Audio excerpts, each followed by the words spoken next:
Mes amis, asseyez-vous bien. Vous vouliez du spectacle dès le premier match de l'Espagne à la Coupe du Monde 2026? Eh bien, vous avez été servis, mais pas dans le sens où on l'espérait. L'Espagne, championne d'Europe en titre, ultra favorite pour le sacre final, tenue en échec 0-0 par le Cap-Vert. Oui, vous avez bien entendu. Le Cap-Vert. Pour sa première participation de son histoire à une phase finale de mondial. C'est le genre de résultat qui fait trembler tout un pays et qui va faire parler pendant des semaines. Aujourd'hui, on va décortiquer tout ce qui s'est passé au Mercedes-Benz Stadium d'Atlanta. La domination totale de la Roja, le mur capverdien, les arrêts de folie de Vozina et surtout, la réaction à chaud de Luis de la Fuente. Attachez vos ceintures, ça va être long, détaillé, sans filtre. Si tu es nouveau, abonne-toi, active la cloche et on commence direct. Avant même le coup d'envoi, tout le monde voyait l'Espagne comme l'une des 2 ou 3 équipes les plus fortes du tournoi. Finaliste de la dernière Coupe du Monde, championne d'Europe 2024, une génération dorée avec Pedri, Gavi, Rodri, Lamine Yamal, Nico Williams et un Luis de la Fuente qui semblait avoir trouvé la formule parfaite. Le groupe H semblait abordable sur le papier, Espagne, Arabie Saoudite et 2 autres nations. Personne n'imaginait que le Cap-Vert, 21e nation africaine, puisse poser le moindre problème. Et pourtant, dès les premières minutes, on a senti que ça n'allait pas être une promenade. Le Cap-Vert s'est installé dans un 5-4-1 ultra compact, très bas, avec des lignes resserrées. Une organisation défensive remarquable, presque à la manière d'un Atlético de Madrid version africaine. L'Espagne a eu la possession, mais pas les espaces. Dès le coup d'envoi, la Roja a mis le pied sur le ballon. Possession à plus de 75%, multiplication des passes dans le dernier tiers, mais très peu de verticalité. Les ailiers, Yamal et Williams, ont été très attendus, mais le Cap-Vert fermait systématiquement les couloirs. Chaque centre était contré, chaque dribble stoppé par un rideau de 6 ou 7 joueurs. Les moments clés. 18e minute, première grosse occasion. Morata trouve un espace, tir puissant, arrêt exceptionnel de Vozina. 34 minutes, Pedri sert une merveille de passe en profondeur pour Nico Williams. Le jeune Catalan croise, mais le gardien capverdien sort encore une parade. 52 minutes, double occasion. Tir de Rodri repoussé, suivi d'une reprise de Yamal qui passe juste au-dessus. 71 minutes, entrée de Lamine Yamal et Nico Williams, déjà sur le terrain. De la Fuente les a fait tourner. Le sélectionneur a tenté de mettre de la fraîcheur et de la vitesse. 88 minutes, dernière opportunité sur corner. Cabeza de Morata, encore Vozina. Au final, l'Espagne a tiré plus de 20 fois dont une dizaine dans le cadre, mais 0 but. Un record de frustration. Le Cap-Vert, lui, n'a quasiment pas attaqué. Mais il n'en avait pas besoin. Leur mission était claire, résister, et ils l'ont remplie à la perfection.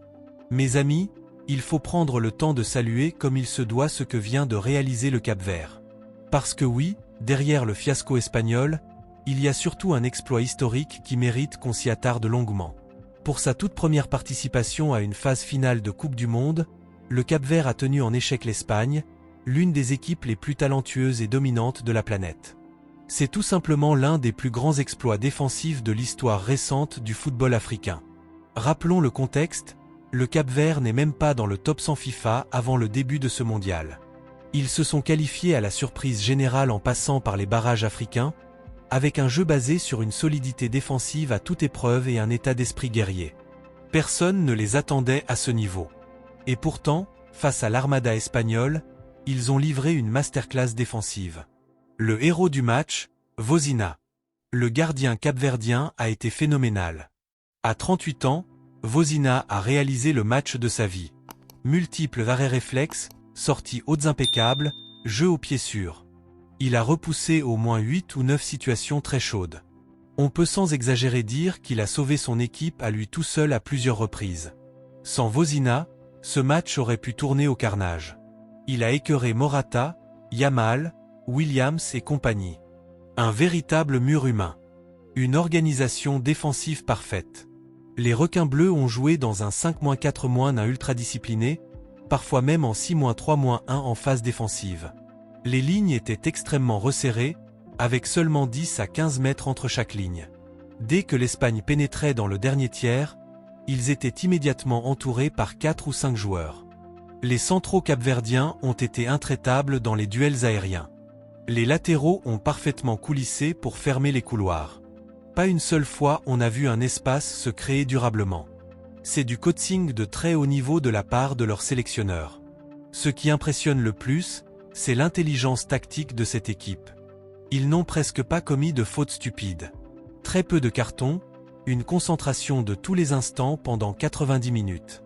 Ils ont su gérer leur fatigue, en faisant des replacements rapides et en communiquant constamment. Un moment qui restera dans l'histoire. Ce 0-0 face à l'Espagne va entrer directement dans la légende du football capverdien, aux côtés de leurs belles performances en CAN. Pour un petit pays insulaire de moins d'1 million d'habitants, arracher un point contre le champion d'Europe en titre lors de son premier match de Coupe du Monde, c'est énorme. On peut même comparer cela à d'autres exploits historiques. Le Cameroun face à l'Argentine en 1990, la Corée du Sud en 2002, le Sénégal face à la France en 2002. Le Cap-Vert vient d'écrire sa propre page dorée. Ce résultat va aussi avoir un impact psychologique énorme sur le reste de leur groupe. Ils vont désormais jouer sans pression, avec la certitude qu'ils peuvent rivaliser avec les plus grands. Respect total aux requins bleus. Ils ont montré que le football reste un sport où la discipline, l'organisation et le cœur peuvent compenser un écart de niveau évident. Au coup de sifflet final, le visage de Luis de la Fuente en disait long. Déçu, mais pas abattu. Voici ses déclarations principales que je vais décortiquer. On s'en sort en restant fidèle à la même idée, en continuant à progresser avec plus de finesse. Nous avons beaucoup créé, mais nous avons manqué de finesse. Analyse, de la Fuente refuse de tout révolutionner. Il croit en son projet de jeu. Pour lui, ce n'est pas un problème de philosophie, mais d'exécution dans les derniers mètres. Ils sont très organisés, ils étaient bien ancrés au sol, il était très difficile de leur créer de l'espace. C'est l'aveu d'un match contre un bloc bas ultra efficace.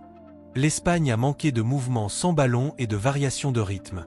Quand le ballon ne veut tout simplement pas rentrer, il ne rentre tout simplement pas. Phrase presque philosophique. On sent le coach expérimenté qui a déjà vécu ce genre de soirée. Il a aussi parlé de la gestion de ces jeunes. L'objectif est de leur donner progressivement du temps de jeu, afin qu'ils prennent confiance et trouvent leur rythme. De la Fuente protège ses pépites. Il ne veut pas les brûler trop vite. Point positif. Maîtrise technique et possession. Point aucune panique défensive. Point bonne entrée des remplaçants. Point négatif. Manque de profondeur dans le jeu, peu de tirs de loin. Point déchet technique dans la zone de vérité. Point fatigue mentale face à un adversaire qui ne jouait pas le jeu. Les joueurs à surveiller pour le prochain match. Lamine Yamal doit être plus décisif. Point Rodri. Besoin de plus de verticalité. Point Morata doit être plus clinique. Ce match nul complique légèrement la tâche de l'Espagne. 2 points de perdu contre l'adversaire le plus faible théorique. Il faudra maintenant gagner contre l'Arabie Saoudite pour reprendre le contrôle du groupe. Mais rien n'est dramatique. L'Espagne reste largement favorite pour la première place. Les amis, ce n'est qu'un match. Un faux pas dans un long marathon. L'Espagne a déjà montré par le passé qu'elle savait rebondir. Luis de la Fuente a raison, pas de panique. Mais il faut plus de finesse, plus de mouvement, et surtout plus d'efficacité. Le prochain match contre l'Arabie Saoudite sera déjà décisif. Et je suis persuadé qu'on verra une toute autre aura. Dites-moi en commentaire. Est-ce que vous êtes inquiet? Ou vous restez confiant?